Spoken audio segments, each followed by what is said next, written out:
Yes guys, welcome back to the channel today. Apologies if I seem a bit, week's getting a bit long now, but yeah, welcome along guys, and hopefully you've been enjoying some Champions League football this week. It's been probably one of the most entertaining quarterfinals we ever had really this whole week, so we're just going to get into it.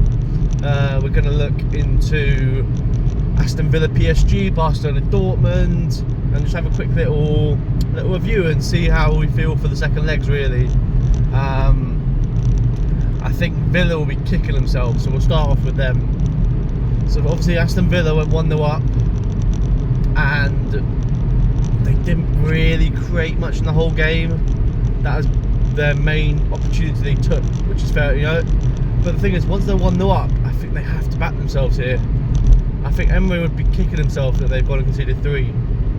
That goal at the end was, I don't want to say soft, but it wasn't like PSG worked hard for that goal. The little 1-2, the give and go, wasn't like a hard thing to prevent. All I think it was maybe Tielemans maybe had to do his drop maybe half a yard, and the pass wasn't on, but he didn't do it. And then Mendes, to be fair to him, took it brilliantly. I think everyone who watched the game was watching it thinking he's taking it with his left foot, he's going to shoot with his left foot. Obviously Villa thought the same thing. Martinez commits and boom. 3-1. So I think Villa will be fuming about that. I think Emery's definitely going to be fuming about that, because 2-1 you'll think, why have you 2-1 you're thinking, oh yeah, we can get through this. Like they could win 2-0 at home. Like it's not outlandish. They could win 2-1 going to extra time. 3-1, and all of a sudden you're thinking we have to win by 3 clear goals at home, or 2 to take extra time. We're like, can they beat PSG by 3 clear goals? So like, can they beat PSG 3-0 in 120 minutes of gameplay? I don't know if they can. I'll be honest, I don't know. The way I saw Aston Villa potentially going through was if they kept the score low away from home, brought them back to Villa Park, and then had a good go at them there. But from the way it's shaping up, I just don't see a way back for Villa really in this tie. Which is unfortunate. Like I said, that goal in the 92nd minute is a killer. It's an absolute killer of a goal. If they had just shut up shop and got out there with 2-1, I could have gone, you know what, they could win 1-0, they could win 2-0, they could win 2-1. Like, they're all very realistic scorelines to win or take an extra time. Like, that's not outlandish. But having to win 3-0 or at least 2-0 is a lot to ask for Villa, I think, because PSG look dangerous again.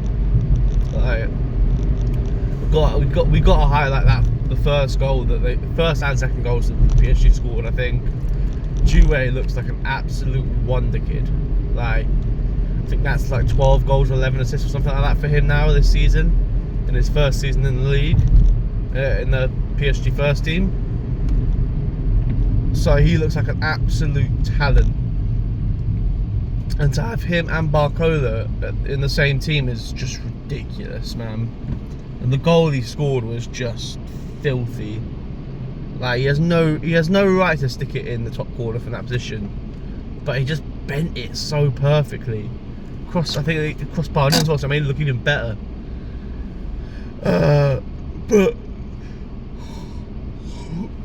he just looked electric the whole game. And these teenagers are getting so good now. Like, you just have to look at what teenagers are out there right now. You got Due, Yamal, Nwaneri, like Barcola's still young. It's ridiculous. Some of these teenage talents there are across the world right now.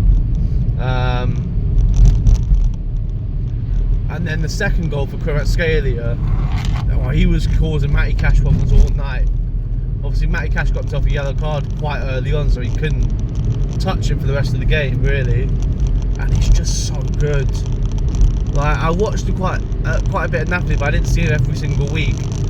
looks like he's gone up another level with PSG. Like, it looks like he's just found that spark again.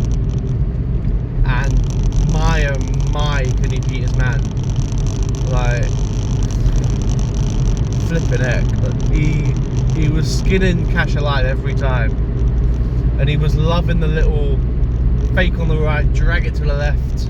He'd done it a few times in the game. He did it for his goal, and he ripped it into that top near post corner, top left corner, yeah. And I looked at it, I thought maybe Martinez is going to be a bit annoyed about that one, maybe. But again, he's ripped it so high into the goal that maybe Martinez just hasn't had time to react to it. Little one on the duo one, I was looking at, when I watched it, I did think Martinez pulled his hands back for some reason. Not to take anything away from that goal, it's a very special goal. But if you watch it, it does look like Martinez goes like that and pulls his hands back. I don't know if he does. Maybe I'm wrong. But maybe he might have misjudged it a little bit, I don't know. Because obviously it does cross Bayern in, so it would have been close to going over. And it might have shown that little dip in the last second. Or maybe he just couldn't get to it. Maybe that's what it was. But the Kvaratskhelia one, I think he'll be disappointed in the Mendes one for selling himself. Even though he kind of had to do it, you know, last minute, he can't afford to not. Kvaratskhelia one's just class. But where he's put it in the goal, it's like on the roof of the net and he just can't get near it. So I thought it was an electrical game as well. Like that's the word you use for this PSG team. PSG looked electric. Like before this game, I remember I was like, who would I prefer to have, PSG or Aston Villa? I was like, I might prefer to have PSG because Aston Villa just seem to have a voodoo against us where they just keep beating us. And we always struggle against Villa. But now after watching that game, I was thinking, nah, I want Villa. I'd rather have Villa. Because PSG just don't give you a moment's peace. Like they just press from the front for 90 minutes. Like they go man to man for the press. And they just suffocate teams, and then they move the ball so quickly. That's what it is. They move the ball so fast in attack. Either their players are just dribbling with it at pace. Like you never see them slowly dribbling with the ball or slowly moving it or having a little breather on the ball like some teams do. But they were just rapid. Like, and I really like the midfield balance they have in their team with Fabio Ruiz and Vitinha in there. And obviously Joao Neves. So I think PSG look really dangerous. I know Arsenal have beaten them 2-0 earlier in the season, but it feels like a different PSG side now. I think they're barely even playing that game. Kvaratskhelia obviously wasn't there, so I do think it's a different outfit.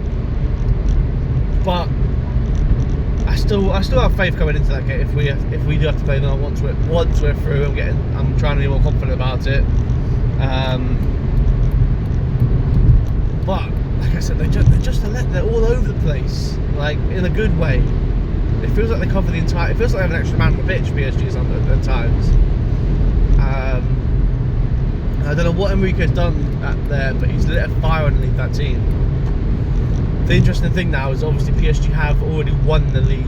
I think they're unbeaten in the league, so maybe that's their incentive to go on and keep winning in the league, is that they are unbeaten. But that'll be a test of that team's mentality in terms of if they can maintain their league form now they've won the league.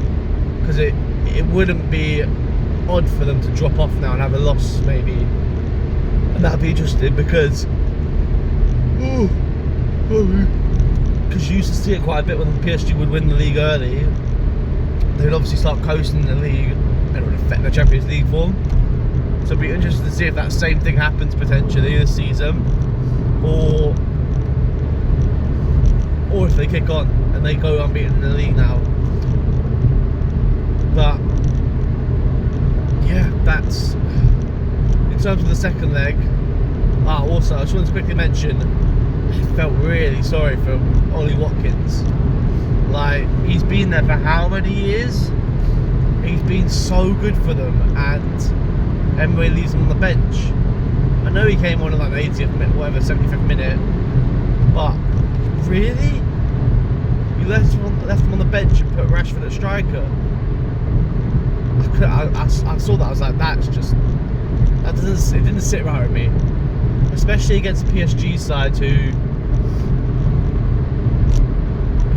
press so high. You need someone up there who's going to work his arse off, basically, and who's going to work the two defenders who, obviously, with Marquinhos there, you want to try to exploit that. So I don't know, Rashford up top it's never really worked for me. I know he got the pre-assist for the goal, and he didn't play badly, but I feel like you just need to have Watkins up there. I'll tell you who would be perfect for that sort of game would be John Durant, because he would be able to hold the ball up for Aston Villa. It just felt like there was no outlet for them. But yeah, I just wanted to quickly say that. I thought maybe Emery was a bit harsh on Watkins there. I know you can't really have loyalties in the game, but it's not like Watkins has been bad for Villa. It's not like he's been sticking up the gaff all season. And he's kind of just gone to Rashford. Yeah, you're going to be starting. It's like, when I first saw it, I was like, oh, imagine the conversation to have Watkins there saying, I'm going to start with Rashford, not you. Because also one of the things that Watkins would have kept Watkins at Villa in January would have been the fact that they were in the Champions League and he could have played in the Champions League knockout stages. And obviously that's been taken away from him. So I expect them to start in the second game. I think they have to go attacking. They're gonna have to go after PSG, which is a dangerous game to play because obviously with the pace on the break, it wouldn't surprise if they played like Barcola instead of Due next game, just simply for the pace he has.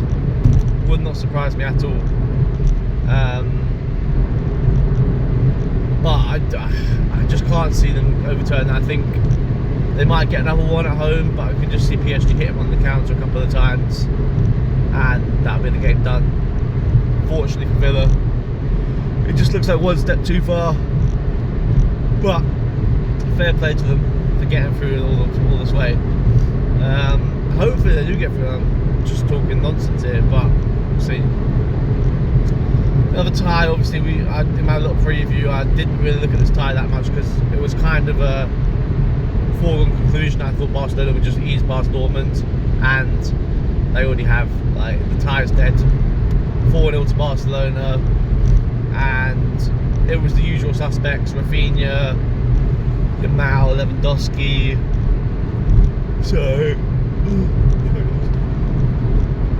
So that's Barcelona all but through.